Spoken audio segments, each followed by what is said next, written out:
Hey YouTube, it's ICU and welcome to the 134th episode of Best Tech Info and Rumors.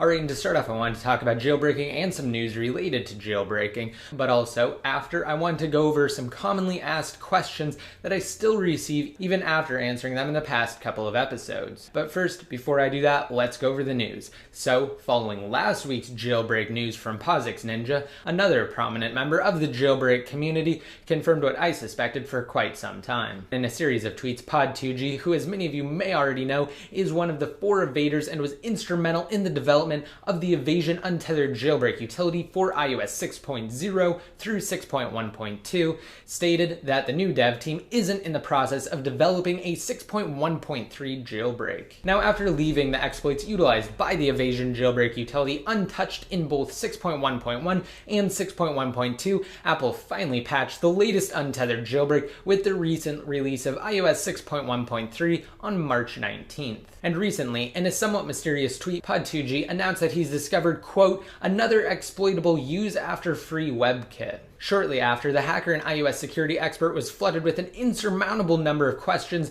pertaining to iOS 6.1.3 and its jailbreak status. Now, although Pod2G mentioned in his tweet that he simply discovered vulnerabilities in the production builds of Safari and Chrome browsers, he essentially reignited the public's interest in a new jailbreak utility for Apple's iOS 6.1.3 firmware. And unfortunately, in response to one of his followers, Pod2G stated what I've been saying since iOS 6.1.3's release. The new firmware just simply doesn't make the cut.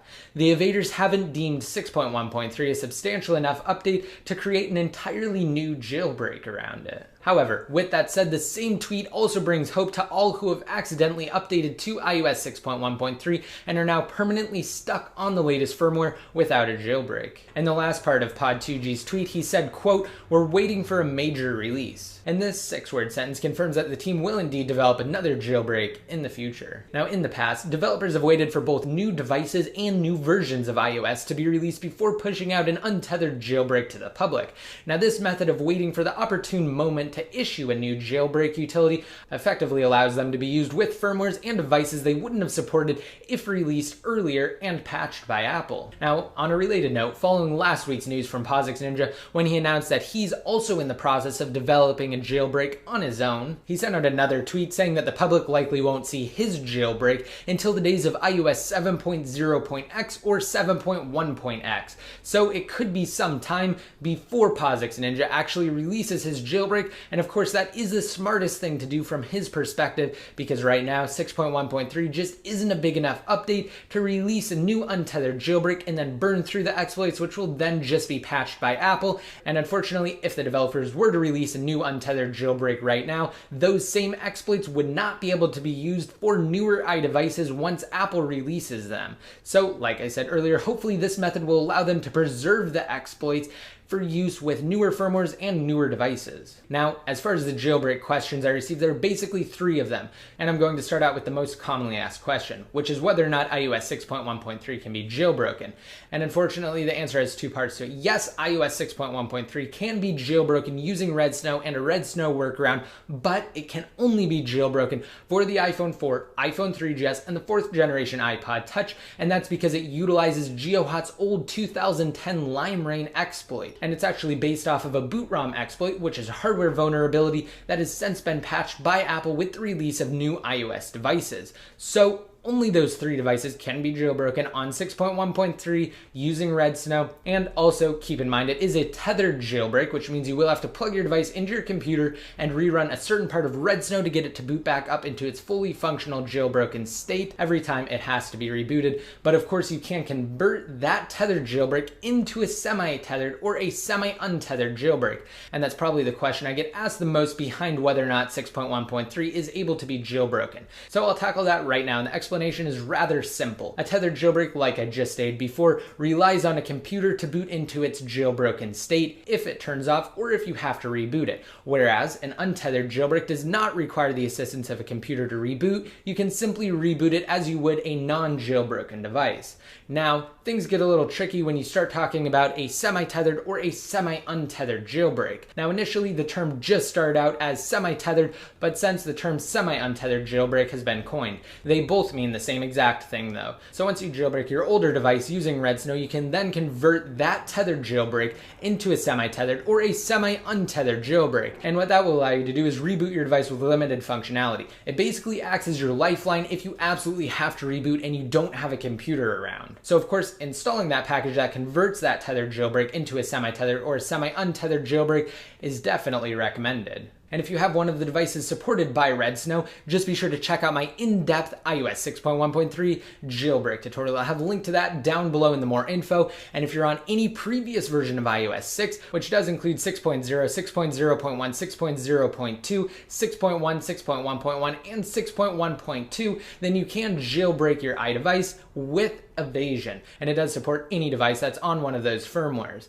So I'll have a link to that tutorial down below as well. And now I'm going to answer the third question I get asked the most, and that's whether or not you can downgrade from 6.1.3 to 6.1.2 or a lower firmware that you would then be able to jailbreak with Evasion. And unfortunately, the answer is no. You cannot downgrade your device from iOS 6.1.3 unless it's the iPhone 4, iPhone 3GS, or the 4th generation iPod Touch, and even then, you need your SHSH blobs backed up on that firmware. If you haven't backed up your SHSH blobs, or you don't know whether you have, chances are good you haven't, and you won't be able to downgrade from 6.1.3, in which case you'll just have to jailbreak with Redsn and make do with a tethered jailbreak. But as for all of the newer devices like the iPhone 5, the 4th generation iPad, the iPad mini, or even the 5th generation iPod Touch, you will not be able to downgrade to an earlier firmware. Unfortunately, you're stuck and you'll just have to wait until someone like POSIX Ninja or the Evaders release another untethered jailbreak.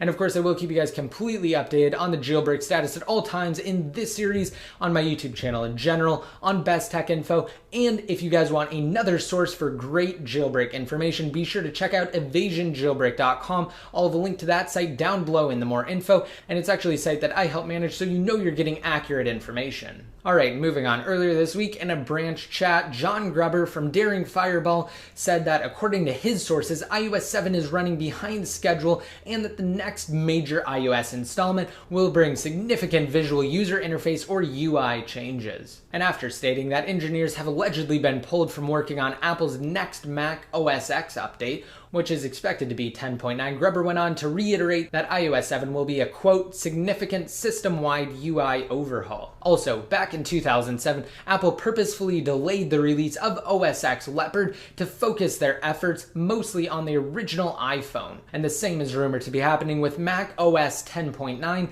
and iOS 7. Now, the supposed iOS 7 visual enhancements are in fact said to be so great that the select number of iOS engineers who are allowed to carry devices with the firmware are required to have special privacy filters to reduce the viewing angle. And while it seems extreme, this precautionary measure is an effective means of preventing others from accidentally getting a glimpse of the new iOS visual experience. Now, there's also some additional information on iOS 7, the next generation iPad, and the rumored iPhone 5S in the article that I have linked to below, so just be sure to check it out if you're at all interested.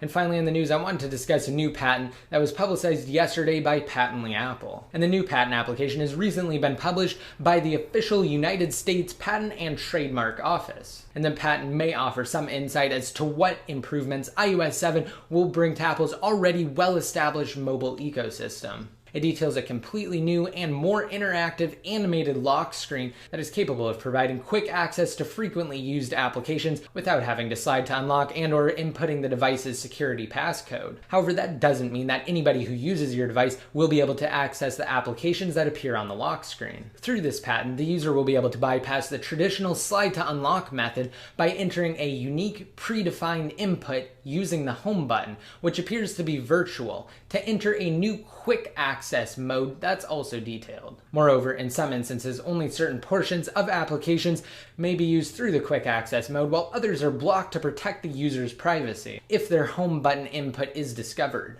For example, while the device will be able to take pictures using the camera, viewing previously taken pictures may be prevented unless the device is fully unlocked. And in addition to the quick access design, Apple has proposed a new animated user interface that allows access to applications through an intuitive and clever means. And this could very well be one of the UI enhancements in iOS 7 that Grubber detailed in the branch chat that took place earlier this week. And there's also additional information related to a completely new and intuitive home button for future iDevices in the article, and I highly recommend reading it in its entirety. Alright, and that concludes the news for today's episode. Now I want to discuss giveaways. So my previous $100 Amazon gift card giveaway has concluded. I did select a winner at random and I have contacted them. However, I'm going to hold a new giveaway. As some of you may already know, last week after filming the previous episode of Best Tech Info and Rumors, I was selected by Google to participate in their Google Glass Explorer program, which will allow me to purchase a near finalized version of Google Glass in the weeks to come. And while they have yet to provide additional details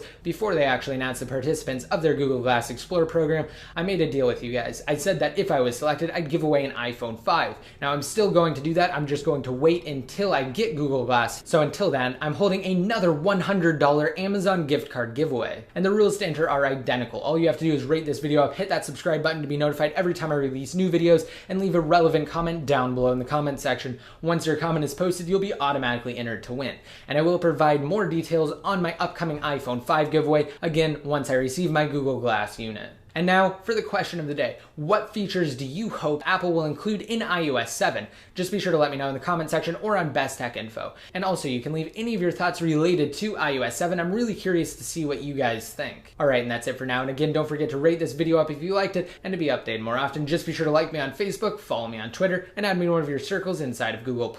And until next time, this is ICU signing out.